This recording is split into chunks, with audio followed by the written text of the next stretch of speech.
Good morning, friends. It is Cinco de Mayo. Happy Cinco de Mayo. This Mexican here is having menudo. If you know menudo, you know menudo. So welcome to another Studio Life vlog.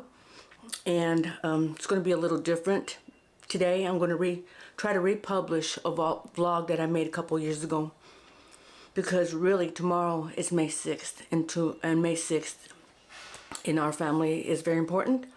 It is Moyamoya Awareness Day.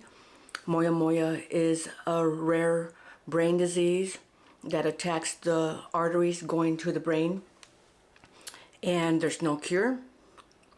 There's no knowledge as to where it comes from. Our daughter was diagnosed with Moyamoya back in 2017 because she had a unbeknownst to her at that time, she had a mini stroke, and because of that mini stroke, she got a lazy eyelid. Not eye, but the eyelid. And then when she had gone to a regular eye checkup, her optometrist noticed it, asked her some questions, and he had some concerns. So he sent her to an eye specialist, who in turn sent her to get an MRI. And then a neurologist calls her and tells her she needs to come in. And they tell her that it looks like she's got Moyamoya. Out of the blue. No one in the family has it. No one's ever heard of it. And I'm sure you've never heard of Moyamoya unless you've been following me for a couple years and hear me talk about it. So I made a video of our daughter's journey with Moyamoya. This was back in 2017 when she was diagnosed with it. She had her stroke in June, was diagnosed with Moyamoya around September-ish, and they told her that she was going to have brain surgery, not on one side, but on both sides of the brain, because the arteries branch out and go to both sides, and of course both sides were affected. So I'm gonna try to republish that vlog and show you what the journey was like. I'm trying to think of what else. Friends, my ADHD has really come in this week, attacked me this week. I've got so many things going on. I've started 10 things at one time, and they're all unfinished. And I guess I'm stressing out a little bit just because I'm going to be going to Texas in a couple days. So I'm getting ready for that as well. On top of everything else, I'm getting ready for my trip to Texas. So, okay, let's go ahead and get this going. And happy Cinco de Mayo. And for Moyamoya Awareness Day on May 6th, please support the groups and give to the foundation. I'll leave links below because we need a cure. Thank you. Hi, I'm back.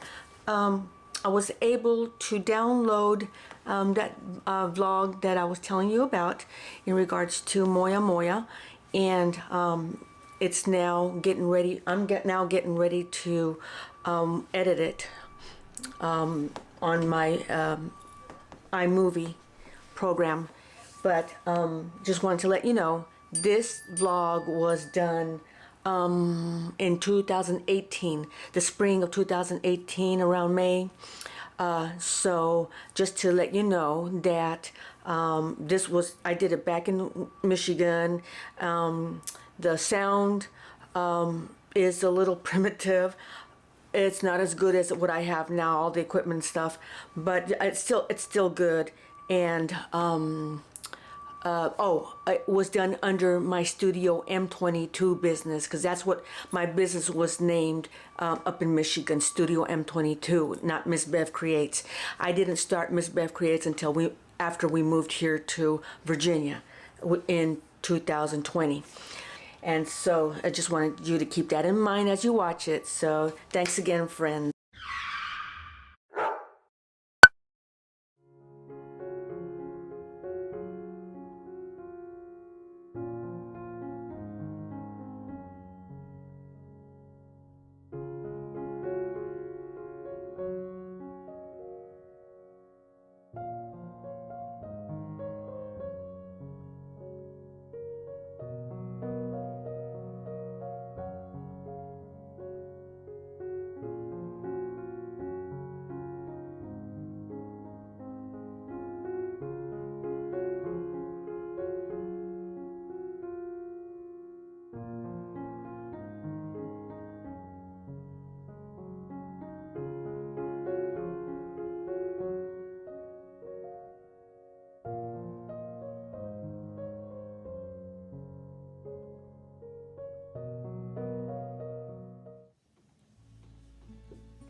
Hi friends, welcome to another studio vlog.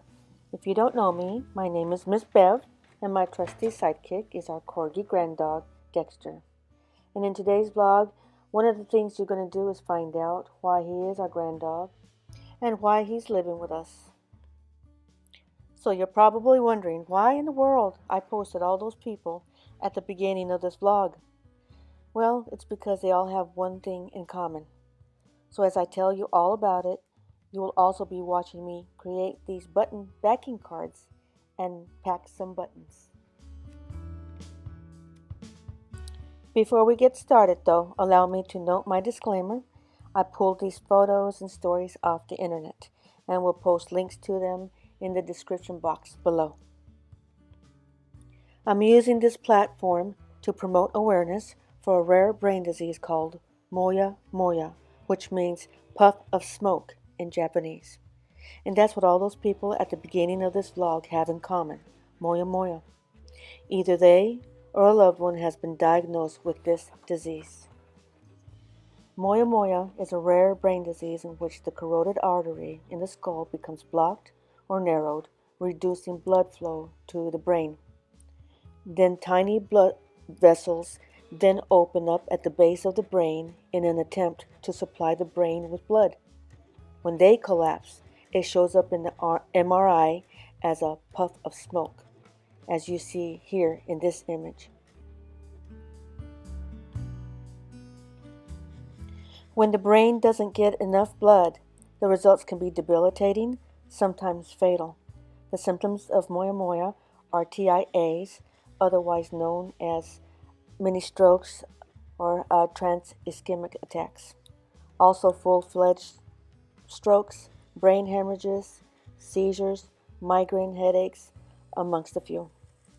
Most, if not all, Moyamoya patients have to undergo not one, but two brain surgeries because Moyamoya attacks both sides of the brain. As if news couldn't get much worse, right? I'm going to give you a brief summary of each person I posted at the beginning of this vlog. So we're going to start with Will Yun Lee, who is an actor and plays Dr. Alan York in the hit TV series The Good Doctor. But it's not Will who has Moyamoya, but his son Cash. Cash was diagnosed with Moyamoya at the age of 3 after having a stroke. Can't comprehend how a child so young can have a stroke, can you? We're all so used to thinking that it only happens in older people, but we now know strokes hit any age. Cash was first misdiagnosed and wasn't getting any better until his parents opted for a second opinion with well-known Moyamoya surgeon Dr. Steinberg at Stanford Medical Center in California. Cash had his successful brain surgery and is now living a normal life.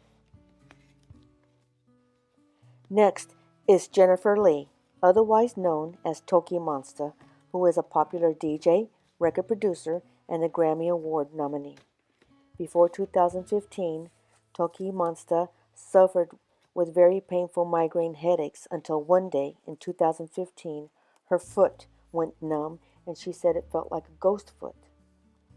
With many tests to follow, she was eventually diagnosed with Moyamoya. After her brain surgeries, she suffered with aphasia for several months. She had difficulty walking and talking, but she was able to regain her strength, and with patience and determination, she is now living a successful life. Then we have Keala Settle, who played the bearded lady in The Greatest Showman. Keala suffered her first stroke just the week before she was to go on stage at the 2018 Academy Award show to perform her famous rendition of This Is Me.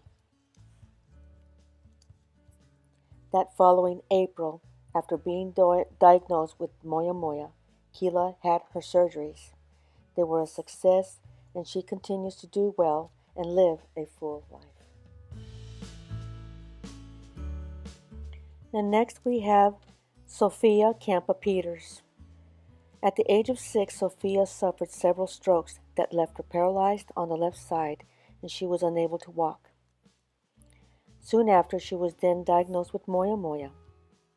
And when her surgeries were scheduled, she decided to write President Trump to ask him if he could have 10,000 people pray for her as she went under surgery. I remember seeing her on the news meeting President Trump when he announced to the world that she needed prayers. In no time, of course, she got her 10,000 plus. Her surgeries were a success and she was able to walk soon after. You can read more about her success in her website, where I'll leave a link below in the description box. And the last person on the list is our very own precious daughter, Elise. She's also Dexter's mom. And here's her story. Early in the summer of 2017, unbeknownst to Elise, she suffered a TIA, or a mini stroke, in the middle of the night. She was in bed when all of a sudden she felt a tingling, numbing sensation on the right side of her body. It came and it went. On a visit to the optometrist in July, he grew concerned over what seemed to him as a droopy eyelid on her right eye, so he told her he was sending her to an eye specialist. That's when she called us to let us know. I had so many questions and I tried not to worry, but a mom just can't help it sometimes. I turned to Dr. Google.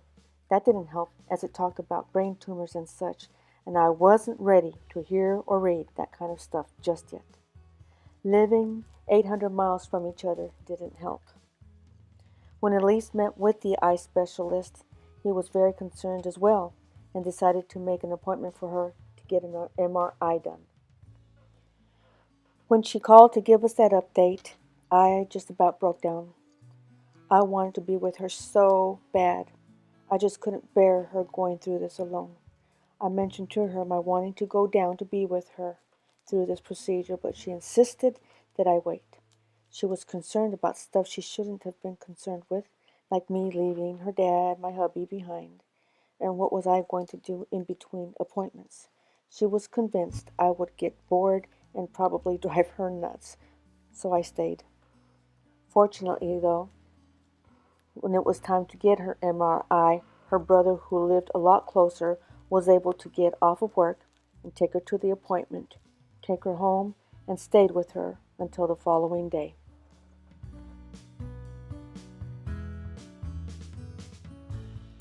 If I remember correctly, the MRI results took longer than expected, and the waiting period was grueling. But when she finally got the results, she called us with the news that no parent wants to ever hear from their child. She met with her neurologist, who told her that it looked like she might have Moyamoya, a rare brain disease that's progressive with no known cure. And that she would probably need brain surgery on both sides of her head. If you look at the big picture, the surgeries are a good thing, as long as there are no repercussions. But if they are successful, it can give the Moyamoya patient decades of a somewhat normal life. If no surgery is performed, though, it can also prove to be fatal or debilitating in the worst way. Her neurologist sent Elise's medical files to Dr. Kalani at the UVA Medical School in Charlottesville, Virginia. Dr. Kalani was familiar with Moyamoya as he studied under Dr. Steinberg at Stanford University, who I mentioned earlier. After several appointments at UVA, Elise was ready for me to come down. By that time, after many sleepless nights of crying myself to sleep and waking up in the mornings only to be hit with the realization that it wasn't a nightmare dream, but a real-life nightmare, I was ready, sleeves rolled up, ready to tackle this giant, and with the Lord's help too. My faith sustained me during that difficult time, and although there were many days I felt defeated, God reassured me that I just needed to trust Him, as He had everything under control.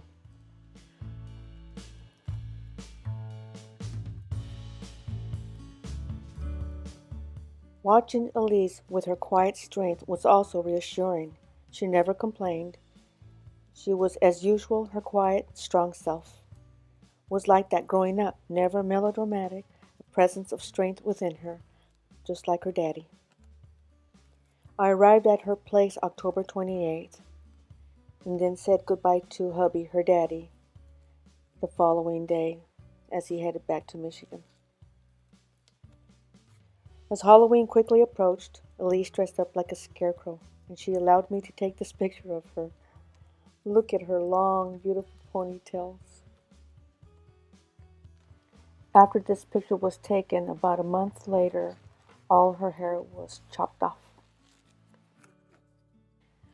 Elise had still been working her full-time job through all this. She had no other symptoms except for the TIA she had back in June. She was very fortunate in that aspect because many other Moyamoya patients aren't able to work because of recurring TIAs or strokes or severe migraine headaches, sometimes aphasia due to a stroke. Elise's first surgery was on November 7, 2018, 5 months from her TIA. The surgery took less than 4 hours, and the procedure is called indirect bypass, in which the temporalis muscle is dissected and then placed on the surface of the brain to form a new blood supply to develop from the transposed muscle. Elise recovered remarkably well after her first surgery. She fought some chills at first, rested a lot, but regained her strength in no time. She was not allowed, though, to drive and wouldn't be able to until a month after her second surgery, as long as she didn't have any seizures or any other post-surgery complications. Her second surgery took place on December 1st, and although she recovered fairly quickly, again, she said it was more painful than the first one. The first couple of days after the second surgery, she was very nauseous and couldn't keep anything down. It was so hard to see her go through all that. Seeing Elise with all her hair chopped off was also so hard, but she took it all in stride. On her first haircut of 2, she donated her long braided ponytail to Locks of Love, a non-profit charity organization that accepts donations of human hair and transforms them into wigs for hospitalized kids with a terminal illness. As each week passed after her second surgery, we started counting down to how close we were getting to her being able to drive again. It was good news, too, that she wasn't having any seizures nor any other complications due to her surgeries. She's been very blessed. In this picture, I'm giving her the keys to her car, thus ending my chauffeur duties. Is that a happy face or what?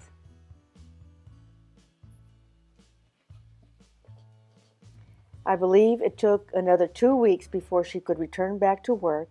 And folks, not only did she return back to her daytime job, she took on a second job at Subway. Although she had great insurance through her company, she felt she needed a second job to help pay the balance of her medical bills. That's our Moyamoya Warrior for sure. If my memory serves me correctly, she returned to work in mid-January. I wanted to stay a good solid month after she started work just to make sure she wouldn't have any relapses or complications. Again, God blessed her and allowed her to work and continues to work to this day without any complications. Thank you, Lord. We can't thank God enough for all that He's done in Elisa's life through this ordeal. He is the master physician and master healer, and so grateful He had His hand on Elise the whole time and continues to keep her going. My departure date was set for mid-March of 2018. I can't say I'm glad all this happened, but spending 5 months with Elise was fun a lot of the time. She introduced me to Stranger Things and the X-Files. I introduced her to Downton Abbey. We enjoyed watching football together, even though it was sad when her beloved Patriots lost to the Philadelphia Eagles in the Super Bowl. We took many nature walks with Dexter and ate out quite often. We spent Christmas together and enjoyed decorating together as well. We chose to bring Dexter with us, and it was a hard decision for Elise to make. She knew it was best, though. The fear of something happening again to her, but this time not being able to get someone to watch him and to find a place for him to stay would have been very difficult to handle. I told her she could take him back, only if she were able to stay with him all day, every day. The good news, though, is that we traded one of our kitty cats, so at least she has Lizzie. I'd like to take this time to thank the so many people who helped Elise during her ordeal, starting with her brother Corey and his then girlfriend, now wife, Holly. They kept Elise company when she had to take the long drive to Charlottesville, since they lived close to there. Also, an angel came through out of the blue and paid Elise's bills and living expenses for the next 3 months. I'm still in awe when I think about it. You know who you are. I can't mention any names, but God knows. Thank you again so much for that. The medical staff at UVA Medical Center were all wonderful. The doctors, the nurses, office staff, down to the cleaning lady, all top notch. So thankful to Dr. Kalani as well, who was her neurosurgeon, and his staff. The dog sitters, Lynn and Sue, thank you. The visitors who came by, Baxter, his then girlfriend, now wife. The girls, Amy, Jennifer, and Tricia, they've all been BFFs since grade school. Thank you to Elise's employer for welcoming her back to work, and the huge amount of well wishes on Facebook who were constantly praying for her. My church family, redeemed ladies, our neighbors who kept the lookout on my hubby to make sure he was okay, the march for feeding him and keeping him company too. Oh, and I almost forgot, the UVA Hospitality House in Charlottesville. Great facilities, very organized, sweet people, precious roommates, all for $10 a night. Thank you. So friends, that's our story with Moyamoya. May 6th is World Moyamoya Day. Please spread awareness because we need a cure. Take care, friends, and God bless.